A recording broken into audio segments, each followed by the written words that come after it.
ಮನೆ ಕೆಲಸದಾಕೆ ಮೇಲಿನ ಅತ್ಯಾಚಾರ ಪ್ರಕರಣಕ್ಕೆ ಸಂಬಂಧಿಸಿದಂತೆ ಜನಪ್ರತಿನಿಧಿಗಳ ಕೋರ್ಟ್ ಮಾಜಿ ಸಂಸದ ಪ್ರಜ್ವಲ್ ರೇವಣ್ಣ ದೋಷಿ ಎಂದು ತೀರ್ಪು ನೀಡಿದೆ.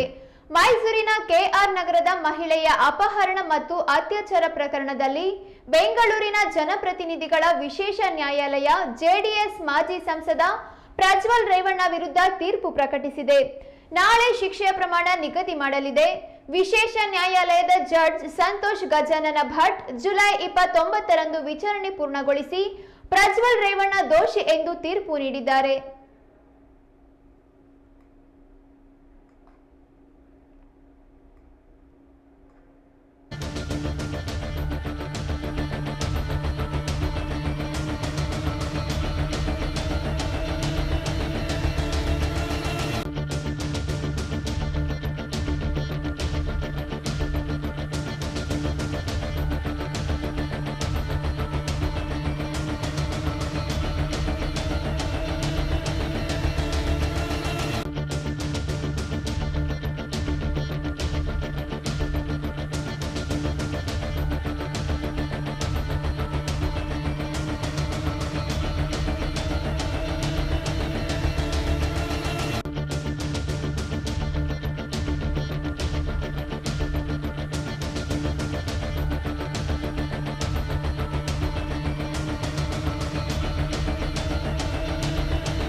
ಸರಣಿ ಅತ್ಯಾಚಾರ ಎಸಗಿರುವ ಆರೋಪ ಪ್ರಜ್ವಲ್ ರೇವಣ್ಣ ಮೇಲಿದ್ದು, ಇದರಲ್ಲಿ ಮೈಸೂರಿನ ಕೆಆರ್ ನಗರದ ಮಹಿಳೆ ಮೇಲೆ ಅತ್ಯಾಚಾರ ಎಸಗಿದ ಆರೋಪವೂ ಒಂದಾಗಿದೆ.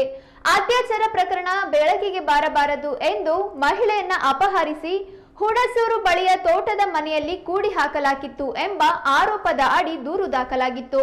ಈ ಪ್ರಕರಣದಲ್ಲಿ ಮಾಜಿ ಸಚಿವ ಎಚ್ ಡಿ ರೇವಣ್ಣ ಮತ್ತು ಭವಾನಿ ರೇವಣ್ಣ ಸೇರಿದಂತೆ 9 ಆರೋಪಿಗಳಿದ್ದಾರೆ.